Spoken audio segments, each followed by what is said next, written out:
नमस्कार मैत्रिणींनो. तुम्हा सगळ्यांना भेटण्याची ओढ मलाही भरपूर होती. अ, ज्यावेळेला अर्चनाने फोन केला आणि महिला दिनानिमित्त आपल्याला काहीतरी महिलांसाठी छान कार्यक्रम करायचा आहे असं सांगितलं, अ, त्यावेळेला इतका आनंद झाला की सगळ्यांबरोबर कनेक्ट होण्याची ही संधी फारच छान आहे असं वाटलं. आणि याचसाठी डॅलस फोर्ट वर्थ महाराष्ट्र मंडळाचे आणि सगळ्या टीमचे मनापासून आभार. तर मंडळी, ह्या कार्यक्रमाला आपण काय बरं टायटल द्यावं असा एक विचार चाललेला होता. आणि योगायोगाचा भाग असा की त्याच वेळेला एक 4 ओळी लिहिलेल्या होत्या कागदावर. आणि मग मी विचार केला की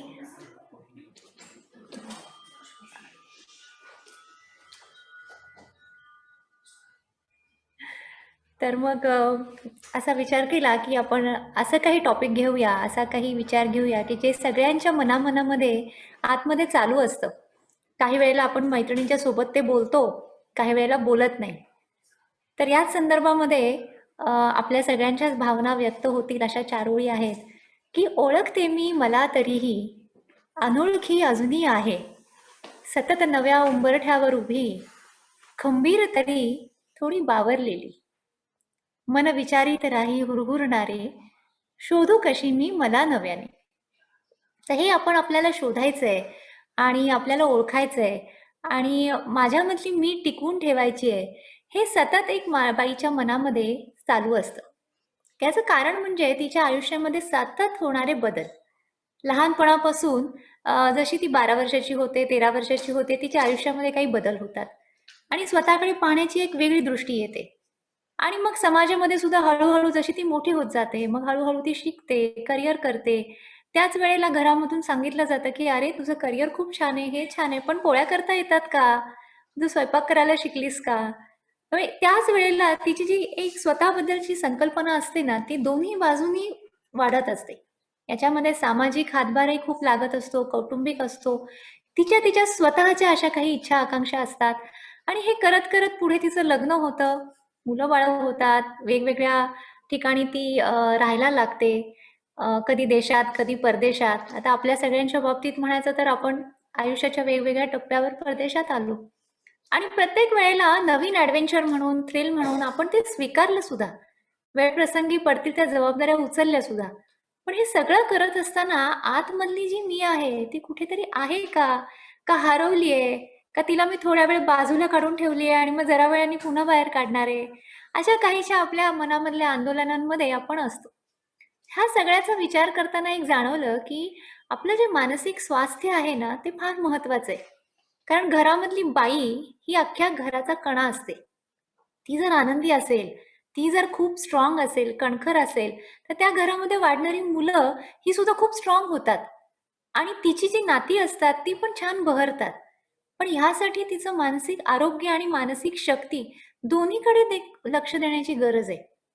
पण जर ती काय करते बऱ्याचदा, वेगवेगळ्या परिस्थितीमध्ये ती कधी आई म्हणून झोकून देते, कधी पत्नी म्हणून झोकून देते. वेगवेगळ्या नात्यांमध्ये ती अशी उड्या मारत असते आणि मग ती स्वतःसाठी कमी उरते. आणि मग प्रश्न असा राहतो की ज्या माणसांनी लढायचंय, त्या व्यक्तीला जर खाणं-पिणंच मिळालेलं नाही मानसिक, जर त्याचं पोषणच झालेलं नाही, तर ती व्यक्ती किती लढेल? मग कुठल्यातरी मधल्या टप्प्यावर थकेल का? दमेल का? चिडेल का? रडेल का?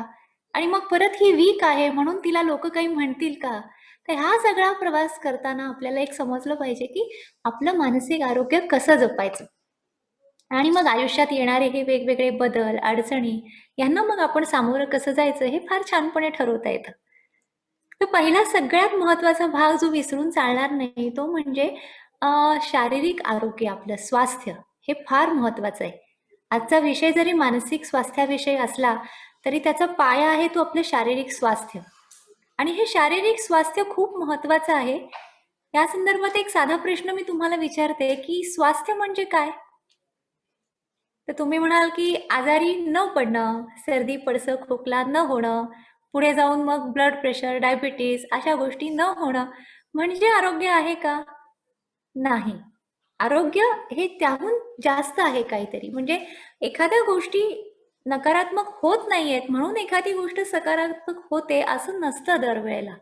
तसंच मानसिक आरोग्यामध्ये सुद्धा एखादी बाई चिडचिड करत नाहीये, रागवत नाहीये, रुसत नाहीये, म्हणजे ती मानसिक आरोग्य आहे का तिच्याकडे?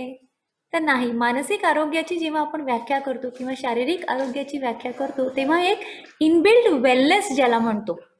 It is a positive state of health, it is a positive state of mind and body in which we can cope up with the stress and connect with people and feel safe, अशी याची व्याख्या केली जाते. तर यामध्ये आपल्याला येणाऱ्या प्रत्येक परिस्थितीला उत्तम प्रकारे हँडल करता येत आहे, स्वतःला हँडल करता येत आहे, लोकांशी आणि परिसराशी कनेक्ट होता येत आहे आणि आनंदी राहता येत आहे. हे एवढं सगळं असेल तर आपण मानसिकदृष्ट्या आरोग्यवान असतो. तर ह्या आरोग्याच्या दिशेने जर आपल्याला प्रवास करायचा असेल तर एक स्त्री म्हणून काय किंवा व्यक्ती म्हणून काय, जो पहिला महत्वाचा टप्पा आहे, यावर आज आपण विचार करू. कारण ह्यामध्ये बऱ्याच गोष्टी दडलेल्या आहेत. ती म्हणजे आपली स्वप्रतिमा. आपली जी सेल्फ इमेज आहे ही आपण कशी बिल्ड केली आहे लहानपणापासून. म्हणजे मी तुम्हाला एक सिंपल प्रश्न विचारते. आता जे काही साधारणपणे जे मंडळी 40 ते 55 ते 60 या वयोगटामध्ये आहेत, या सर्वांना हा प्रश्न विचारते, महिलांना विशेषतः, की लहानपणी जेव्हा तुम्ही शाळेत गेलात, मग तुम्ही शिक्षण घेतलं, तेव्हा तुम्ही स्वतःची प्रतिमा कशी पाहिली होती? आणि मी नक्कीच सांगेन की 99% महिलांनी असा विचार केला नव्हता की बाबा मी शिकणार आहे आणि मग मी लग्न करणार आहे आणि मग मला मुलं होणार आहेत आणि मग मी स्वयंपाक पाणी मुलं सगळं सांभाळणार आहे आणि मजेत राहणार आहे. नाही, हा ट्रान्झिशनचा पिरियड होता. 1980 नंतर जेवढी मुलं 10वी-12वी होत शिकत पुढे आली, त्यातल्या प्रत्येक मुलींनी माझं स्वतःचं असं काही करिअर असेल, माझं स्वतःचं असं काही काम असेल, हा विचार करत ती मोठी झालेली आहे. इथे ती स्वप्रतिमा घडलेली आहे. मग पुढे जाऊन आयुष्यामध्ये जशी वेळ प्रसंग येईल त्याप्रमाणे कोणी करिअर करत राहिलं, कोणी करिअरमधून ब्रेक घेतला. पण जबाबदाऱ्या ह्या येतच राहिल्या.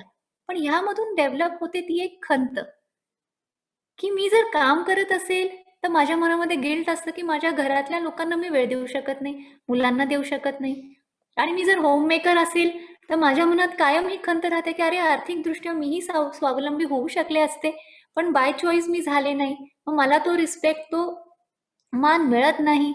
आणि नुसतंच नवऱ्याकडून नाही तर ओव्हरऑल समाजामधून, मुलांकडून स्वतःच्या, ह्याच्यामध्ये कोणी वाईट नसतं किंवा कोणाचा ह्याच्यात दोष नसतो. पण ज्या प्रकारच्या सामाजिकतेमध्ये आपण वाढतो, त्याच्यामध्ये जेव्हा स्त्री घराच्या कोशातून बाहेर पडायला लागली आणि स्वतंत्र व्हायला लागली, तेव्हा ही प्रक्रिया ही मानसिक आहे, सामाजिक आहे आणि आपण अजूनही ट्रान्झिशनमध्ये आहोत.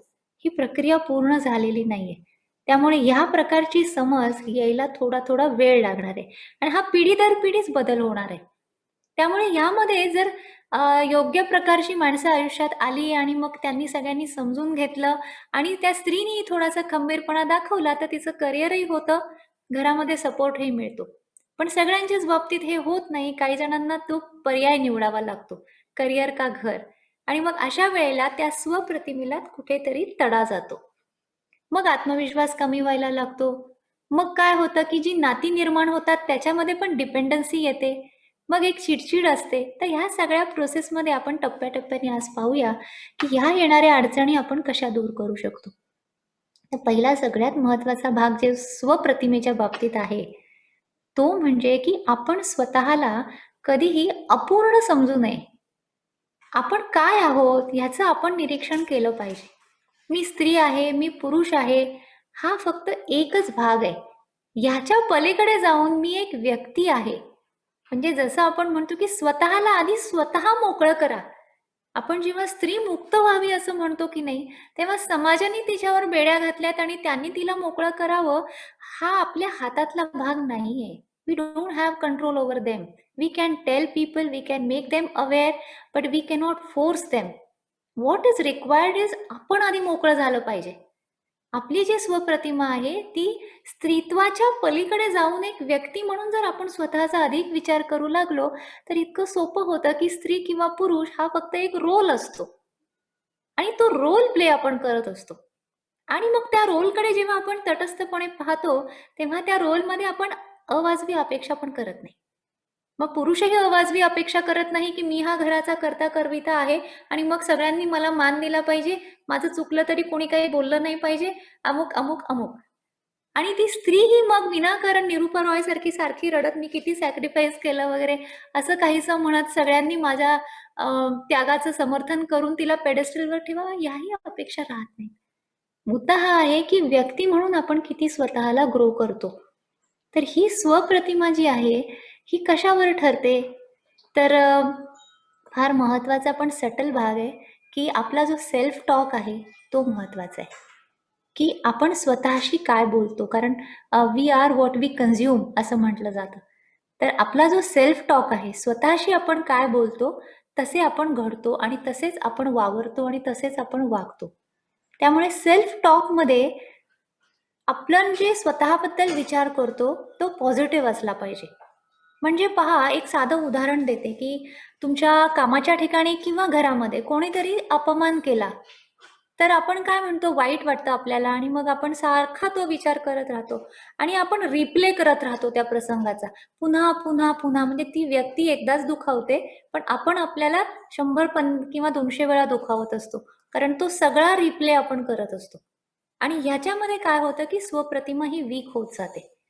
त्यामुळे एखाद्या व्यक्तीने जर आपला अपमान केलेला आहे तर तो त्या व्यक्तीचा प्रॉब्लेम आहे. त्यामध्ये आपण त्या गोष्टींचा रिप्ले नाही केला तर आपला सेल्फ टॉक पॉझिटिव्ह होतो. दुसरा भाग याच्यामध्ये येतो तो म्हणजे कंप्लेंट, ब्लेम गेम ज्याला म्हणतो, की माझ्या आयुष्यामध्ये अमुक अमुक घडलाय, ह्याला जबाबदार अमुक एक व्यक्ती आहे, असा प्रसंग आहे, हा समाज आहे, हे होतं. काय आहे, थोड्या बहुत पर्सेंटेजने आपण जर विचार केला तर असतात सगळे जबाबदार, पण सगळ्यात मोठी जबाबदारी ही आपलीच असते. आपल्या आयुष्याची जबाबदारी ही आपली असते. आपण घेतो ते निर्णय, आपला चॉईस असतो. बाय चॉईस आपण ठरवलेलं असतं.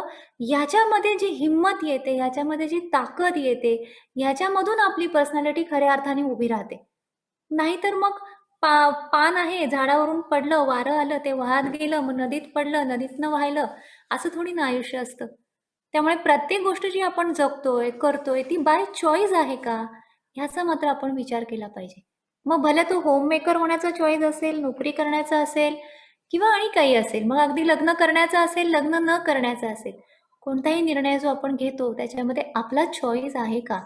आणि जर तो आपला चॉईस असेल तर मात्र आपण खंबीरपणे येईल त्या प्रसंगाला, येईल त्या परिस्थितीला तोंड देतो. सेल्फ टॉकमध्ये हे स्वतःला विचारणं फार महत्वाचं आहे. त्याचबरोबर स्वतःचं निरीक्षण करणं हेही महत्वाचं आहे की माझ्या मनामध्ये ज्या भावना येतात, जे विचार येतात ते कसे आहेत. म्हणजे मानसिक आरोग्याची त्रिसूत्री जर आपण म्हटलं तर एक असते ती आपली भावना, दुसरा असतो तो आपला विचार आणि ह्या दोन्हींच्या बॅलन्समधून आपण जी कृती करतो याला म्हणतात मानसिक आरोग्य. तर हा जो मेळ आहे, योगामध्ये सुद्धा युज किंवा जोडणे असं म्हटलेलं आहे.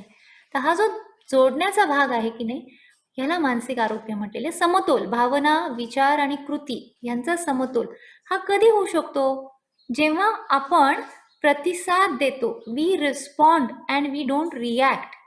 ह्याच्यामध्ये स्व नियंत्रण आहे, सेल्फ कंट्रोलचा भाग आहे. सो हा जो भाग आहे हा स्वप्रतिमेसाठी फार महत्वाचा आहे की am I in control of myself, am I in control of my emotions, am I in control of my thoughts and do I know कधी कुठल्या इमोशन्स बाहेर येणार आहेत, कधी त्या नाही येणार आहेत. हा जो आहे हा जर आपला स्ट्रॉंग सेल्फ टॉक असेल तर ह्या बाबतीमध्ये आपल्याला एक नियंत्रण याच्यामध्ये येऊ शकतं. यातूनच मग सेल्फ एस्टीम वाढतं, सेल्फ कॉन्फिडन्स ज्याला म्हणतो आपण तो वाढतो. आणि मग अशी जर आपली प्रतिमा असेल तर आपण कसं असतो की स्वावलंबी असतो. आपण त्याच्यामध्ये कोणावरही अवलंबून राहत नाही. प्रत्येक गोष्ट दुसऱ्यांनी जरी आपल्याला सांगितली, म्हणजे विशेषतः हे महिलांच्या बाबतीत होतं की कोणीतरी म्हणालं की तू सुंदर आहेस, तर वाटतं की वा, हा मी सुंदर आहे बरं का.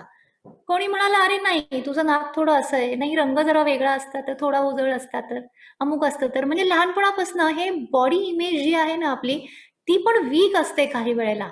मी अनेक लोकांशी ज्या वेळेला काउन्सिलिंग करते तेव्हा पाहिलेलं आहे की लोकार्थाने त्या सुंदर असतात पण त्यांची सेल्फ इमेज अशी असते की नाही मी जाडच आहे, नाही मी बारीकच आहे, नाही मी जरा सावळीच आहे, नाही मग माझा नाक जरा पुढे जास्त जाड आहे, मग ते जरा बारीक असतं तर. म्हणजे अशा हजार गोष्टी आहेत. जगामध्ये एकही बाई अशी मिळणार नाही की जी इतकी परफेक्ट आहे फुटपट्टीनी काढल्यासारखी आणि ती तशी काढल्यावर सुंदर दिसेल की नाही मला फार शंका आहे. त्यामुळे जे जसे असतात तसे सुंदरच असतात. फक्त एकच दागिना लागतो तो म्हणजे हसणं आणि तो येतो आनंदातून. तर इथे बघायला पाहिजे की मी सुंदर अशा अर्थाने आहे की नाही. कारण या जगामध्ये निसर्गाने किती व्हरायटी निर्माण केलेली आहे. किती पशुपक्षी, किती झाडं. इथे काही कॉम्पिटिशन आहे का? कोण कोणापेक्षा सुंदर आहे? व्हरायटी आहे फक्त इथे. आणि त्यातलाच आपणही एक भाग आहोत. त्यामुळे शरीराच्या पातळीवर, मनाच्या पातळीवर, बुद्धीच्या पातळीवर मी सुंदर आहे. तुम्ही आरशासमोर आज कार्यक्रम संपला की जाऊन उभा राहा आणि स्वतःला विचारा, "तू सुंदर आहेस का?" आणि जर कॉन्फिडंट उत्तर आलं की हो, तर तुम्ही जिंकलं. पण जर ते तितक्या कॉन्फिडेंटली येत नसेल, तर त्यावर काम करावं लागेल. तर ह्यासाठी आरोग्य हाही एक महत्त्वाचा भाग आहे, की आपलं वय वाढेल तसं आपण वाढणारच आहोत हे गृहीत धरू नका. कारण त्याचे जे काही कारणं असतात, ती बदलणारी लाईफस्टाईल असते, हॉर्मोन चेंजेस होत असतात, अनेक गोष्टी असतात, मेटाबॉलिझम स्लो होत असतं. ह्या सगळ्याला प्रतिउत्तर आहे. त्यामुळे योग्य आहार, योग्य व्यायाम याचा जर आपण थोडासा अवलंबन केला, तर आपली शारीरिक, मानसिक ही प्रतिमा सुद्धा अतिशय छान होऊ शकते. पण ती समजा नाही झाली ना, तरी देखील शरीर म्हणजे फक्त मी नाहीये, माझ्या भावना म्हणजे फक्त मी नाहीये, मी त्याच्या पलीकडे आहे. त्यामुळे न्यूनगंड आणणं किंवा स्वतःला कमी लेखणं हे आपण टाळलं पाहिजे. आता याच बरोबर जो दुसरा महत्त्वाचा फॅक्टर जो महिलांच्या मानसिक आरोग्याला अ, ताण देणारा असतो तो म्हणजे नातेसंबंध, रिलेशन्स. थोडंसं जरी व्यक्तिगत नात्यांमध्ये काही झालं तर मग अस्वस्थता येते, त्याच्याविषयी दुःख वाटतं, वाईट वाटतं, मूड जातो आणि आपली कार्यशक्ती पण कमी होते. तर हे का होतं? हे व्हायला नाही पाहिजे. नाही, नाही, त्याला कळत नाही. तो असं का बोलतो मला? त्यांनी असं नाही वागायला पाहिजे. पण राणी तुझा कंट्रोल आहे का? ती जी व्यक्ती आहे ती तिच्या संस्कारामध्ये, तिच्या वातावरणामध्ये, सामाजिक याच्यामध्ये वाढलेली आहे. And he happens to like you.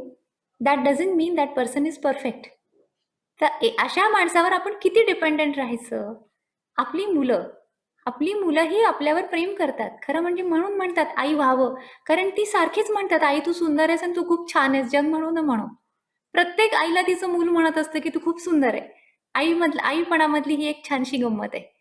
पण हीच मुलं हळूहळू मोठी होतात, टीनेजर्स होतात आणि मग एक दिवशी म्हणतात, "हे काय आपल्याला तिकडे अलास्काला जायचंय, पण मग तुम्ही म्हणता नाही आत्ता एवढं बजेट नाही." म्हणजे काय तू जॉब केला असता तर असतं बजेट.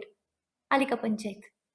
म्हणजे 15 वर्ष ब्रेक घेतला, ह्या मुलांना लहानाचं मोठं केलं, अमेरिकेमध्ये ड्रायव्हिंग केलं, प्लंबिंग केलं, गार्डनिंग केलं, भांडी घासली, सगळं केलं आणि 15-16 वर्षांनी हा मुलगा म्हणतोय, "त्यात काय तू जॉब केला असता तर गेलो असतो अलास्काला." म्हणजे काय? मग आपल्याला वाटतं की मी चुकले का मी बरोबर आहे? मी काय केलं? हे नातेसंबंधात मग आपण वाईट वाटून घेतो. स्वतःवरती डाऊट घ्यायला लागतो. तर बेसिकली समजून घेतलं पाहिजे की आपली जी नाती आहेत ना, ती अशी नीड बेस्ड नसावीत. स्वाभाविकतः नीड बेस हा असतो, पण त्याच्या पलीकडे सुद्धा जाण्याची खूप गरज आहे. आणि कुठेतरी आपण जेव्हा देणारे असतो ना आणि घेणारे नसतो, तेव्हा या नात्याची ट्रान्झिशन खूप छान होते. आणि मग हे करण्यासाठी आपल्याला स्ट्रेसबद्दल काम करायला पाहिजे.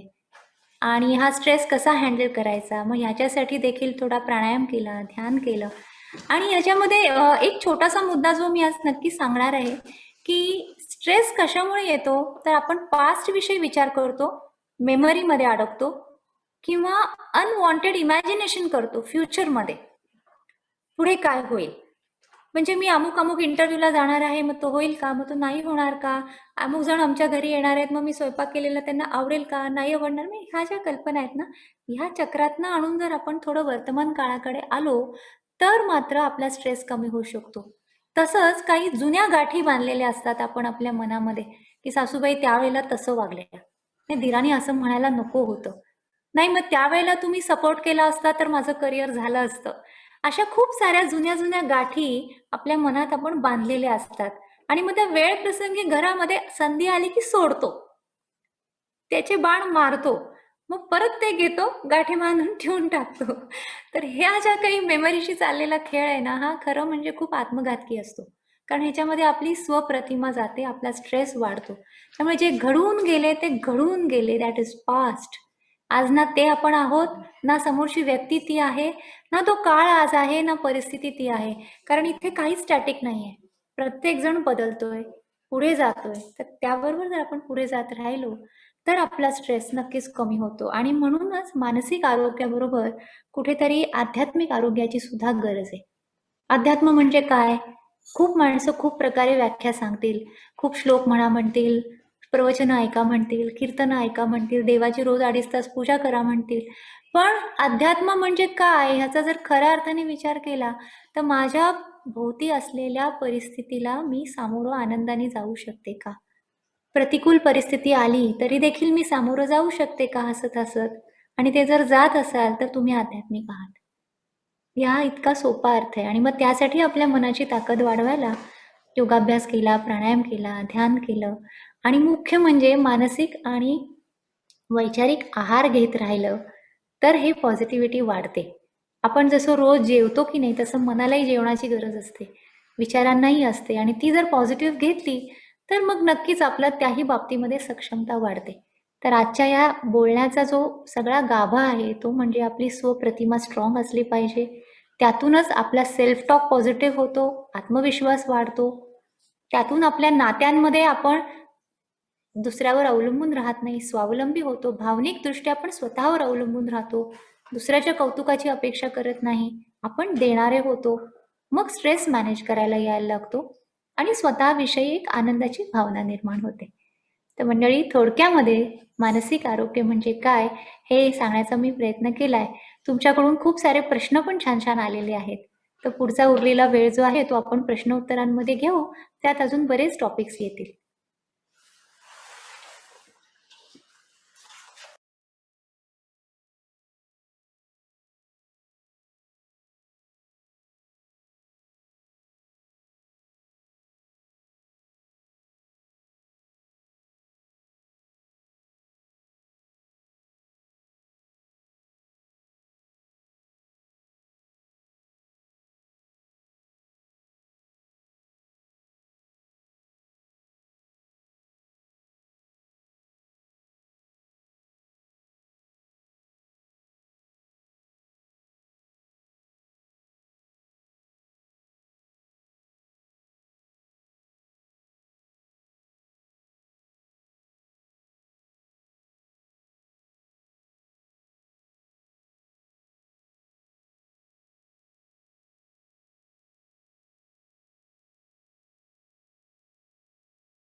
थँक्यू कलिका. खूप सुंदर. खरं तर तुझा टॉक असा आहे की we could go on listening to you. पण आपण ह्या सेशनसाठी शोधू कशी मी मला नव्याने या सेशनसाठी क्वेश्चनायर पाठवलं होतं आपल्या कम्युनिटीला आणि ह्याला भरभरून रिस्पॉन्स मिळालेला आहे. 25 प्रश्न, जवळजवळ 25 प्रश्न आपल्याकडे आलेले आहेत. आणि just to let you know, आपण ह्याच ज्यांनी प्रश्न पाठवले त्यांच्यासाठी एक रॅफल काढणार आहोत. So stay tuned for that. तर आपण हे क्वेश्चनायर का पाठवलं, जस्ट एक त्याचा थॉट तुम्हाला सांगते की आपल्याला नेहमी असं वाटतं की अरे हे फक्त माझ्याबरोबरच होत आहे किंवा हे जे फिलिंग आहे ते फक्त मलाच आहे. पण ह्या क्वेश्चनर रिस्पॉन्सेस आल्यानंतर आपल्याला कळलं की I am not alone. Exactly. आपल्यासारख्या अनेक आपल्या मैत्रिणी आहेत की ज्या साधारण सिमिलर, म्हणजे एक्झॅक्ट ती सिच्युएशन सेम नसेल पण साधारण सिमिलर सिच्युएशन्स मधनच आपण सगळ्या जात असतो. आणि आपण एकमेकींशी जर बोललो ह्या विषयावर, थोडाफार कोणाकडनं गायडन्स मिळाला तर ते जे आपला प्रवास आहे तो थोडासा सुसह्य होऊ शकतो. हाच आपला उद्देश होता क्वेश्चनायर पाठवायचा. सो आता ह्यातले एक कॉमन जे प्रश्न होते, म्हणजे सगळ्यात मोस्ट आस्क्ड क्वेश्चन, FAQs आपण जर त्याला म्हटलं तर आपण एक 4-5 प्रश्न घेऊया. ओके. सो सगळ्यात पहिला प्रश्न जो आलेला आहे की जो बऱ्याच आपल्या मैत्रिणींनी विचारला की तूही आता थोडंसं त्याच्याबद्दल म्हणालीस की ऑलवेज लुक फॉर व्हॅलिडेशन, की दुसऱ्या कोणी आपल्याला काही हे म्हटलं की आपल्याला बरं वाटतं. त्याचाच एक दुसरा अनुषंगाने मला असं त्याच्यात आपल्या एका मैत्रिणींनी विचारलंय की women we try to seek attention, की माझं डोकं दुखतंय, माझ्याकडे लक्ष द्या, मला आज बरं वाटत नाही, माझ्याकडे लक्ष द्या, मला आज काही करावंसं वाटत नाही. हे अटेन्शन सीकिंग आपण कधी होतो आणि त्याच्यावर काय उपाय आहे का? हा. बर. म्हणजे रिक्वायर्ड अटेन्शन मिळत नाही म्हणून आपली चिडचिड होते आणि ती आपण अशी दाखवतो का इट्स नॅचरल, म्हणजे इट माइट हॅपन? हा. बरं, आता हे जर एका वाक्यात सांगायचं असेल ना याचं उत्तर, तर आपण आपल्याकडे जर लक्ष दिलं नाही ना, तर मग आपल्याला असं वाटतं की लोकांनी आपल्याकडे द्यावं. त्यामुळे एक साधा मुद्दा हा आहे की आपल्याकडे खऱ्या अर्थाने लक्ष हवं. मग आपल्याला कळतं की हा, हे छान केलंय, मी स्वयंपाक कसा केलाय, मी छान केलाय, मला माहिती आहे मी छान केलाय, मी कसं आवरलंय मला माहिती आहे, मी छान आवरलंय. आवरून झाल्यावर आरशात पाहता आपल्याला माहित असतं. आपण एखादं काम केलं, आपल्याला माहिती आहे का? हो माहिती आहे, कारण तयारी केली आहे, त्याच्यावरती मेहनत घेतली आहे, I have done my best. ह्याला कॉन्फिडन्स म्हणतात. म्हणजे ह्याला नार्सिझम नाही म्हणणार मी, बरं का. एक्झॅक्टली. ह्याला कॉन्फिडन्स म्हणतात. तर हे एक छोटीशी पुसटशी रेषा आहे ह्याला. Very thin. आता ह्याच्यानंतर जेव्हा आपल्याला कोणी कौतुक करतं की नाही, तो बोनस असतो. आपण जेव्हा बाहेर कामं करतो की नाही, आपण पगार घेतो, बोनस आपल्या हातात नसतो. तर हा जो पगार आहे की नाही, तो आपण आपल्याला द्यायचा असतो, कारण आपल्याला माहिती आपलं काम महत्वाचं आहे. आणि जो बोनस आहे तो आला तर खुश व्हायचं, नाही आला तर काय अडत नाही. मग अटेन्शन सिकिंग आपोआप थोडं कमी होतं. आणि दुसरे फार छान भाग आहे याच्यामध्ये, की एखाद्या फुलाला जर सुगंध असेल ना, तर त्या फुलाला सांगावं लागत नाही की या सुगंध आहे इकडे. सुगंध असेल ना तर तो दरवळतो आणि आपोआप लोक येतात, ॲप्रिसिएशन मिळतं. हा साईड इफेक्ट आहे. त्यासाठी आपण आनंदी राहणं, ताकदवान असणं, ह्यावर काम करत राहायचं. तो सुगंध पसरतो, येणारे येतात, न येणारे पण हरकत नाही. Very beautiful put, very beautiful put. बरं, आता दुसरा प्रश्न मी वाचूनच दाखवते कारण आपण कंपाईल केलेत हे प्रश्न. So in the changing family dynamics when the kids are growing old and even our parents are aging, आई बाबा म्हणा, सासू सासरे म्हणा, आपली मुलं, सगळ्यांचंच वय वाढतंय. त्याला असं होतं आपलं, अरे माझं सुद्धा वय वाढतंय ना, म्हणजे मी काही फ्रीज झालेले नाहीये. म्हणजे मीही आता 50शीला आले, आपले आई वडील म्हणा, सासू सासरे ते 75-80ला आलेले असतात, मुलं टीनेजर्स असतात. ह्या सगळ्यामध्ये प्रायमरी रिस्पॉन्सिबिलिटी घरातल्या बाईची असते की हे सगळं एकत्र बांधून ठेवणं. म्हणजे वडिलांचा आणि मुलाचा वाद झाला तर अरे नाही, he did not mean that, और शी डिड नॉट मीन दॅट, और अरे माझ्या आईला असं म्हणायचं नव्हतं किंवा तुमच्या वडिलांना असं म्हणायचं नव्हतं. हे सततची जी कसरत असते ती कायम बाईच करते. तर ह्या सगळ्यातनं जाताना जे चॅलेंजेस येतात, how to stay positive in all this. म्हणजे मी हे का विचारते, कारण माझंच आत्ता काल आईशी माझा फोन झाला तेव्हा मी म्हटलं की अरे अरे समजून घे ना, आता त्यांचं वय वाढलं. म्हटलं okay, by the way I am 48, माझंही वय वाढतंय, you know, so how do I deal with all this? बरोबर आहे. तर आता कसं छान म्हणालीस तू की हे सगळं बाईलाच करावं लागतं. तर एक छोटंसं उदाहरण देते की आपण एक छोटीशी कंपनी, फर्म चालू करतो आणि मग त्या फर्ममध्ये काय होतं की लगेच HR नसतं किंवा बरेच डिपार्टमेंट्स नसतात, फायनान्सचं डिपार्टमेंट नसतं. आम्ही दोघं पार्टनर आहोत आणि आम्ही काम सुरू केलेलं आहे. मग तिथे काय होतं, पडेल ते काम पडेल त्याने असेल ती जबाबदारी घेत तो धंदा पुढे न्यायचा असतो. हे जसं प्रोफेशनली खरं आहे ना, तसं घराच्या सिनारिओमध्ये सुद्धा ज्या वेळेला पार्टनरशिपमध्ये आपण काही सुरू करतो तेव्हा आयडियली काय असायला हवं हा एक भाग आहे, व्हॉट इज ऑट. पण व्हॉट इज हे समजायला पण हुशारी लागते. समोरच्याची इच्छा आहे पण क्षमता आहे का, आणि मग ते समजून घेत मग हेतू वाईट नसेल पण क्षमता नसेल, मग ज्याला जे जमतंय त्यांनी ते करत पुढे जायचं.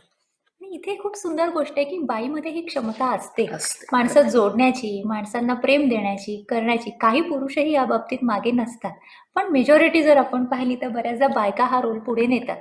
तर ही जर आपल्यामधली क्षमता आहे तर मग आता येतो मुद्दा तो एजिंगचा. एजिंग इज अ नंबर, बरं का. एजिंग काही नसतं. आपली फिजिकल ताकद जी आहे त्यावर जर आपण सतत काम करत राहिलो तर तेवढ्या रूढार्थाने एजिंग होत नाही. म्हणजे तुम्ही जर महाभारत पाहिलं असेल तर त्या युद्धाच्या काळामध्ये जेव्हा भीष्म लढले काय वय होतं त्यांचं, जेव्हा श्रीकृष्ण लढले तेव्हा काय वय होतं. म्हणजे कुठेतरी असा एक समाज होता ना की जेव्हा 70, 80 आणि 90 हे काही वय नव्हतं, पण आपली लाईफस्टाईल आणि आपली विचारसरणी आणि आपण स्वतःला दर वाढदिवसाला 20 वर्षानंतर वाईट वाटायला लागतं ना, ते नाही वाटलं पाहिजे. म्हणजे 20 वर्ष सगळे आपले हसले तिकडे, लोक पटलेला आहे हा मुद्दा खूप. 21 ओके छान, बरं 30 हो मस्त आहे, 45 उत्तम आहे, 50 खूप छान आहे.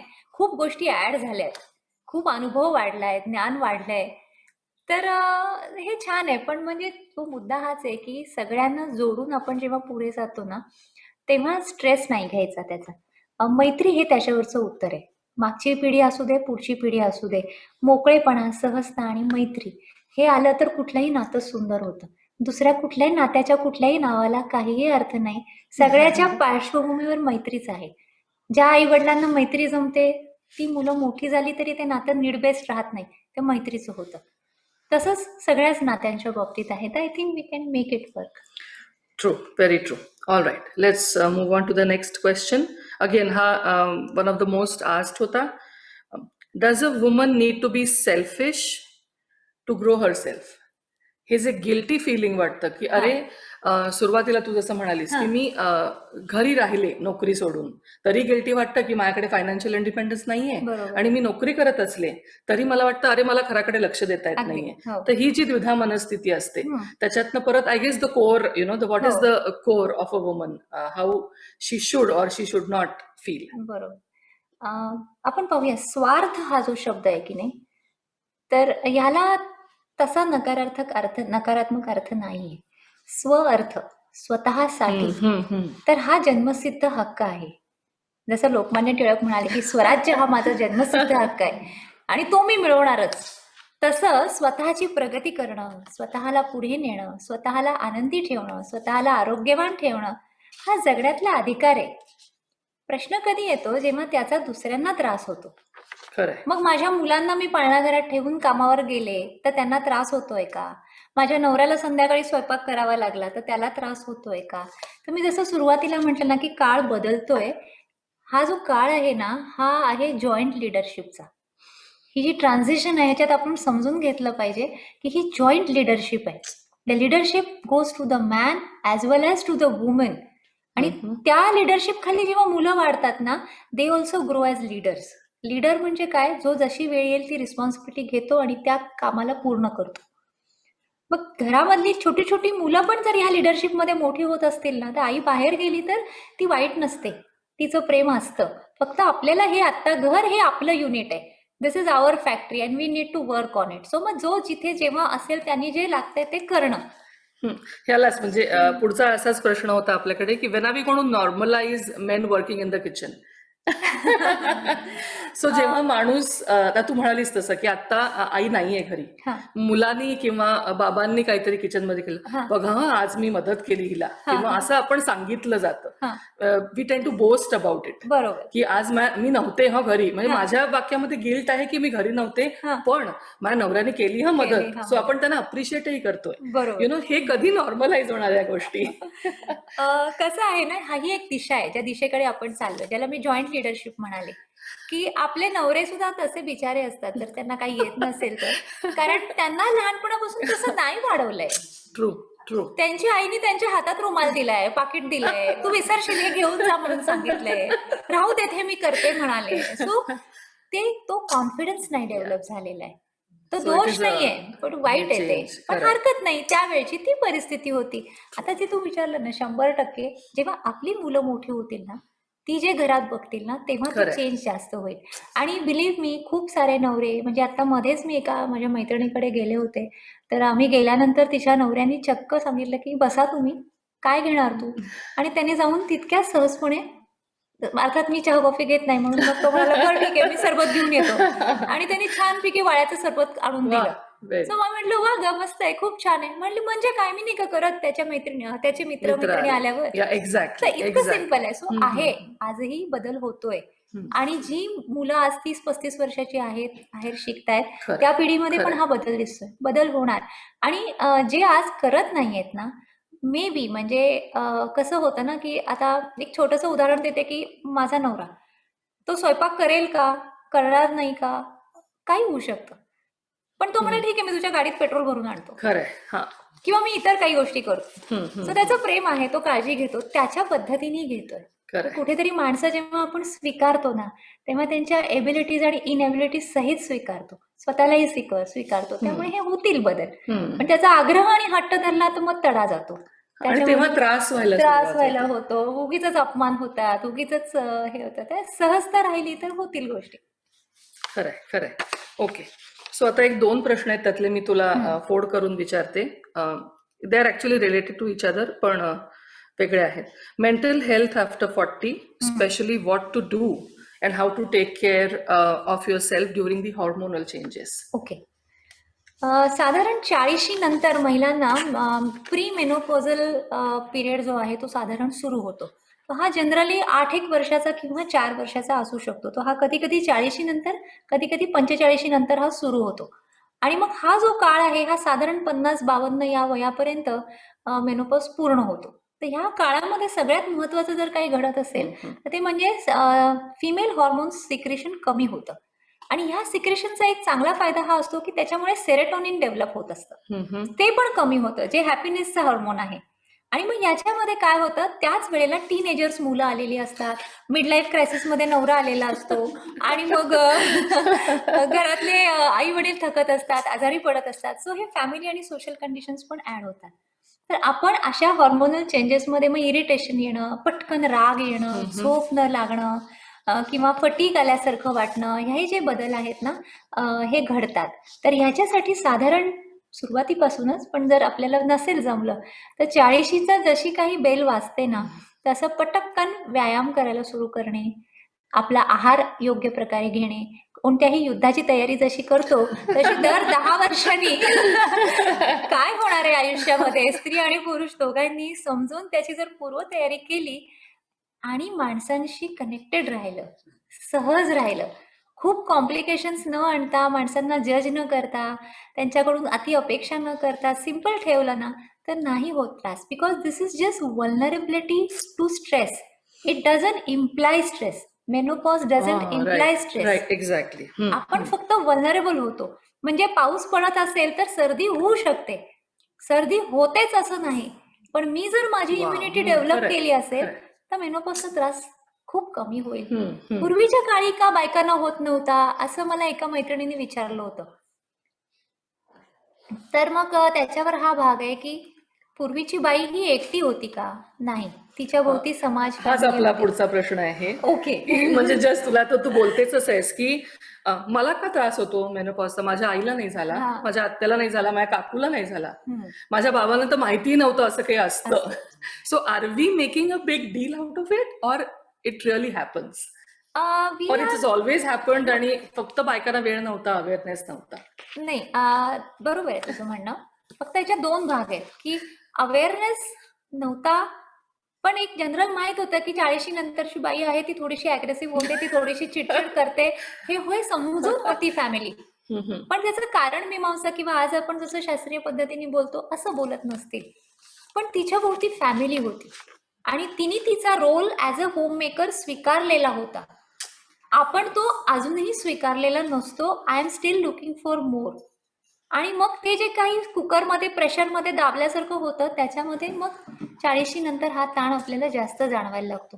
दुसरा भाग असा आहे की आपली कुटुंब लहान झाली आहेत, त्यामुळे खूप जास्त जबाबदाऱ्या आपल्यावर असतात. पेरेंटिंगच्या जबाबदाऱ्या पण पूर्णतः आपल्यावर असतात. पूर्वी आजी आजोबा, काका मामा मावशी पण आजूबाजूला असायचे, तर सगळंच आपल्याला 100% करायचंय, त्यामुळे स्ट्रेस लेवल्स वाढतात. So menopause is nothing new, but yes it looks aggravated because the social conditions and family conditions are changing. आणि पर्सनली आपण जास्त स्ट्रेस घेतो. थोडं रिलॅक्स राहिलं तर होईल. ओके. हा, सो आता अजून एक प्रश्न, म्हणजे साधारण ह्याच्याशीच सगळे आपले प्रश्न एकमेकांशी बऱ्यापैकी रिलेटेडच आहेत. सो आता आपण आपल्या आजीचं, आईचं, काकूचं जे सगळं आपण हे बोलतोय त्यांच्यापेक्षा आपल्याकडे आज जास्त प्रिव्हिलेजेस आहेत, आज जास्त सोयी आहेत. आपल्या किचनमध्ये गॅजेट्स आहेत, आपल्या दाराशी 2 गाड्या उभ्या आहेत, आपण इथे राहतोय. तरीही आतून असं का वाटतं की आय एम इनकम्प्लीट? और कन्व्हेन्शनली, आता आपण तू म्हणालीस की लौकिक अर्थाने ती बाई सुंदर आहे, पण त्या बाईला असं का वाटतं? वर्सेस आता आमच्या मैत्रिणीला काय वाटतं, हा तरी तुझं घर आहे, 2 गाड्या आहेत, मुली मोठ्या झाल्या, नवऱ्याला छान जॉब आहे, तरीही तुला काय खुपतंय? त्याचं उत्तर काय देऊ? On paper all is right. Yes. असं काहीच आहे, तरी आतून असं पोकळ का वाटतं, काहीतरी राहून गेल्यासारखं का वाटतं? त्याचं कारण असं आहे की इथेच मी जो शेवटचा मुद्दा मगाशी बोलताना घेतला ना की आध्यात्मिक आरोग्य, की मी स्वतः कोण आहे याचा जो विचार आहे ना हा करावा लागतो. तो केला नाही तर ही पोकळी खूप मोठं समाजकार्य केलं, राष्ट्रकार्य केलं तरी शेवटी मनात राहतो. कारण हे सगळं बाहेरच्या गोष्टी आहेत, या बदलणाऱ्या आहेत. एकाच वेळेला आपल्याला स्थिरही राहता आलं पाहिजे आणि अस्थिरतेशी जुळवून घेता आलं पाहिजे. मग हे स्थैर्य कुठे शोधायचंय? तर हे स्थैर्य आपल्या आत शोधायचंय. आणि त्याचा आपण जर प्रवास सुरू केला ना, तर हळूहळू आपण आतमधून इतके स्थिर होतो किंवा बाहेरचे बदल इतके मोठे वाटेनासे होतात. त्यामुळे स्त्री म्हणून सुद्धा आपल्याला हे स्थैर्य जर सापडलं ना, तर आपण कमी अवलंबून राहतो नात्यांवर, माणसांवर, वस्तूंवर. कारण हे सगळं आपण नाही, सोय नाही वर बरोबर नेण्याची. खरंय ते राहणार आहे इथे. खरंय खरंय. जे आपल्या बरोबर जाणार आहे ते आपण आज जे आहोत ते. त्यामुळे आयुष्याच्या कुठल्या तरी टप्प्यावर हा आत्मशोध हा सुरू केला तर हे सोपं जातं. ओके, शेवटच्या प्रश्नाकडे येऊया. तू आता म्हणालीस तेच स्थिर अस्थिर चल अचल. Do you mean, are you referring to detachment, म्हणजे being there and still being detached? अळवावरचं पाणी किंवा कमळाच्या ह्याच्यावरचं पाणी, की बाबा तू आहेस तिथे, हे सगळं तुझंच आहे, पण तरीही तू त्याला त्याच्यातनं वेगळी ठेव. Is that what you are implying or is it anything more than that? म्हणजे आता याच्यात काय ना, डिटॅचमेंट म्हणले की घाबरतात सगळे. त्यांना वाटतं अरे डिटॅचमेंट मध्ये काय सुख आहे, कशाला पाहिजे अध्यात्म. अटॅचमेंट मध्ये किती सुख आहे, किती माणसं सगळी जवळ आहेत, नात्यांमध्ये किती आनंद आहे. हे काय असं डिटॅच व्हायचं, डोंगरात जाऊन भेटायचं, काय त्यात कसला आनंद, हे कसलं अध्यात्म. सो डिटॅचमेंट म्हणजे वेगळा अर्थ आहे. त्याच्यामध्ये अवलंबून न राहणं. मी जे मगाशी पण म्हटलं ना, नीड बेस्ड रिलेशन्स नसणं. आपण जगावर जोपर्यंत अवलंबून आहोत, दॅट इज अवर नीड. तो आपल्या आतला खड्डा आपण बाहेरून भरण्याचा प्रयत्न करतोय. पण जर माझ्या आतून मी परिपूर्ण आहे, संपूर्ण आहे, देन आय एम शेअरिंग. मग मी वडाचं झाड आहे, मी सावली देते, मी सावली शोधत नाही. हा फरक आहे त्याच्यामध्ये. Perfect, awesome, beautiful, beautifully put. Again thank you so much Kalika. म्हणजे एका फोनवरती तू हो म्हणालीस की आपण हे करूया म्हणून. इतर प्रश्न अगेन बरेच आहेत आपल्याला, म्हणजे खूप natural. What we are glad is की तुम्ही शेअर केलं तुमचे प्रश्न, तुम्ही आमच्याबरोबर शेअर केलेत आणि आम्हाला चान्स मिळाला की हे असं वर्कशॉप आपण करू शकलो. सो प्लीज बोलत राहा एकमेकींची, एकमेकींचा सपोर्ट बनत राहा. आणि असंच आपण ह्या मगाशी अनघा म्हणाली तसं की हा संवाद आहे. Womanhood is a dialogue at the end of the day. So let's try and keep talking to each other so that we can all grow together. हो, नक्कीच. Thank you so much. Thank you so much. मी सगळ्यांना thank you म्हणते. फक्त जाता जाता एक छोटीशी गोष्ट सांगितली तर चालेल का? हो, शुअर. की या आणि अशा स्वरूपाच्या बऱ्याच गप्पा मी माझ्या चॅनलवर मारत असते. जर तुम्हाला इंटरेस्ट असेल तर डॉक्टर कलिका या चॅनलवर जा आणि माझ्याशी तसंही कनेक्ट होता येईल. आणि सगळ्यात महत्वाचं म्हणजे मी मराठी मंडळाचे खूप आभार मानते. मला इथे बोलवलं आणि सगळ्यांशी गप्पा मारण्याची संधी दिली. थँक्यू. Thank you everybody.